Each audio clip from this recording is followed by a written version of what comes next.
जय श्री राधे कृष्ण।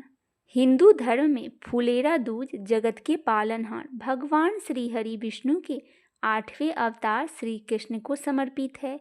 फुलेरा दूज के त्यौहार को प्रेम का प्रतीक माना जाता है। मथुरा, वृंदावन समेत पूरे ब्रज क्षेत्र में यह त्यौहार बड़े उत्साह और धूमधाम के साथ मनाया जाता है। यह त्यौहार फागुन महीने के शुक्ल पक्ष की द्वितीया तिथि को मनाया जाता है।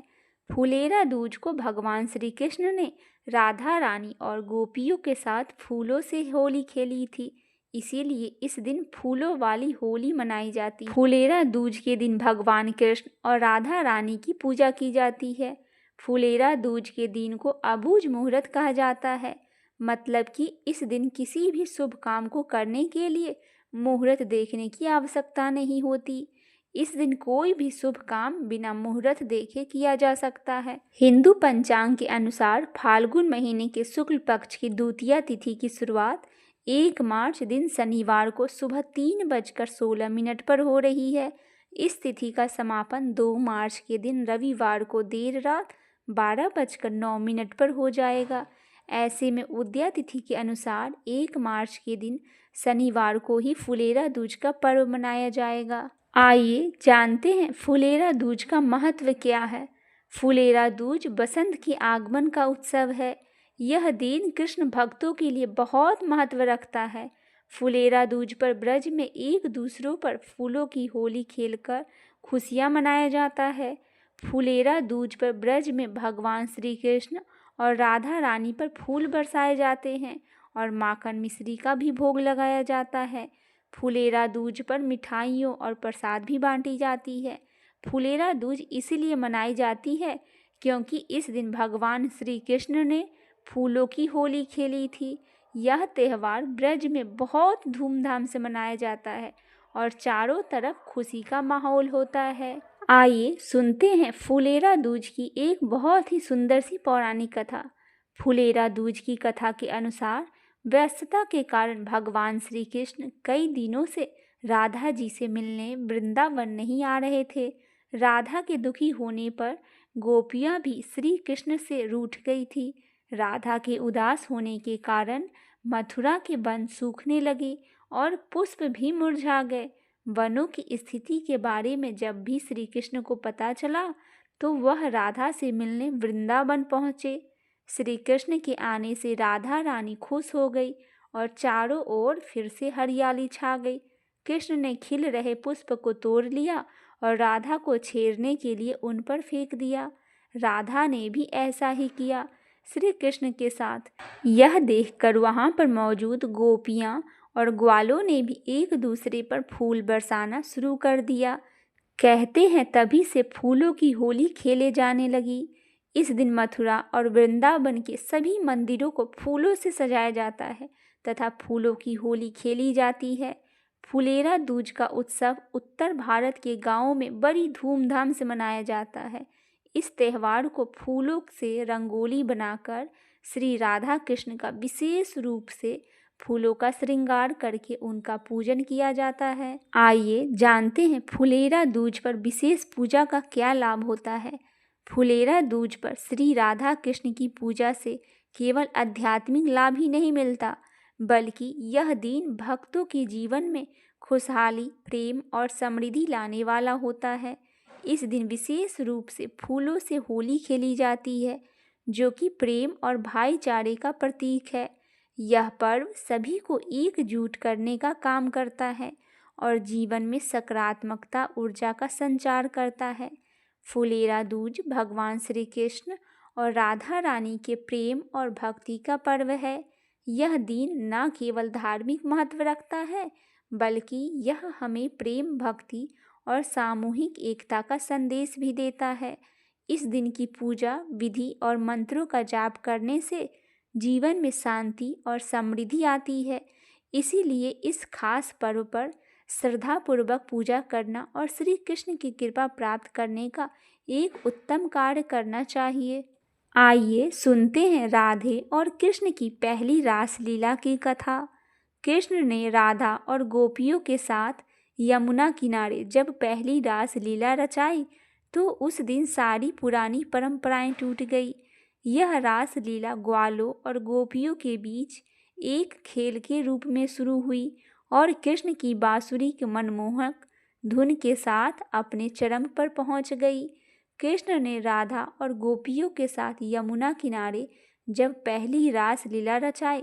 यूं तो कृष्ण का जन्म एक राज परिवार में हुआ था, लेकिन उनका लालन पालन एक ग्वाला परिवार में हुआ था। उनको पालने वाले पिता नंद ग्वाले थे। हालांकि यह ग्वालों की मुखिया थे, फिर भी ग्वाले के काम करते थे और राजसी ठाठ से वह कोसों दूर थे। माँ यशोदा ने कृष्ण को जन्म नहीं दिया था, लेकिन वह खुद इस बात को नहीं जानती थी। जन्म से ही कृष्ण को भगवान के अवतार के रूप में देखा गया था।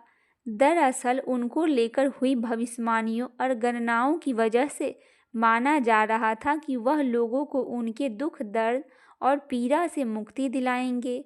बाद में जिस तरह वह धरती पर जी रहे थे और जैसे उपदेश उन्होंने लोगों को दिए, उससे उनके बारे में की गई भविष्यवाणी सही साबित हुई। महान ऋषि कृष्ण द्वैपायन, जो आगे चलकर व्यास मुनि के नाम से जाने गए, एक अनूठे बच्चे की खोज में थे जिसका जन्म एक खास दिन को होना था। इस दौरान उन्हें कृष्ण की धरती पर आने के बारे में पता लगा। वैसे भी उनके आने के इंतजार योगी बहुत लंबे समय से कर रहे थे।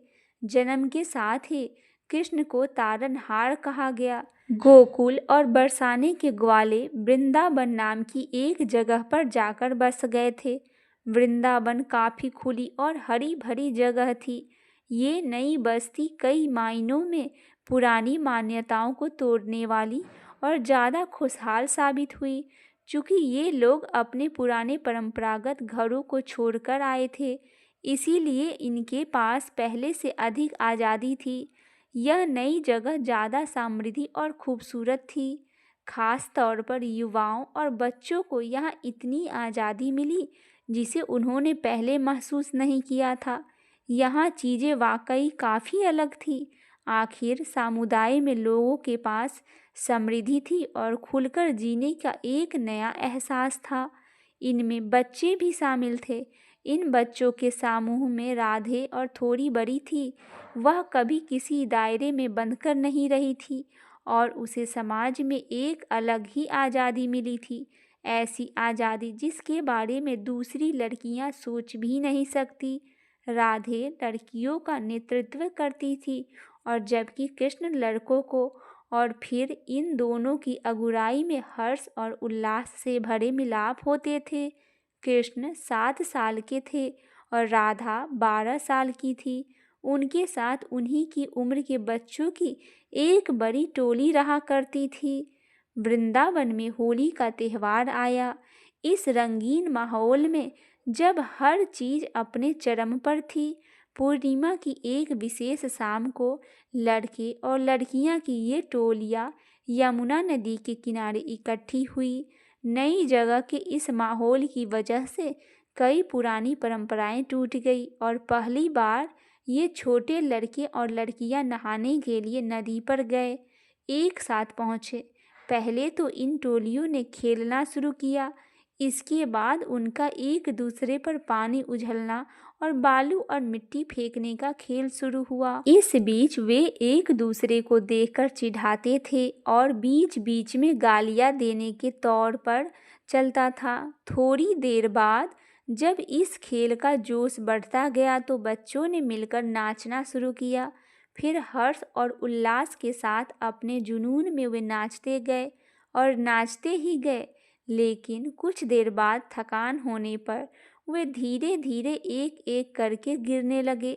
जब कृष्ण ने अपने इन साथियों को इस तरह थककर गिरते देखा तो उन्होंने अपने कमरबंद से बांसुरी निकाली और मंत्रमुग्ध करने वाली एक धुन बजाना शुरू कर दिया।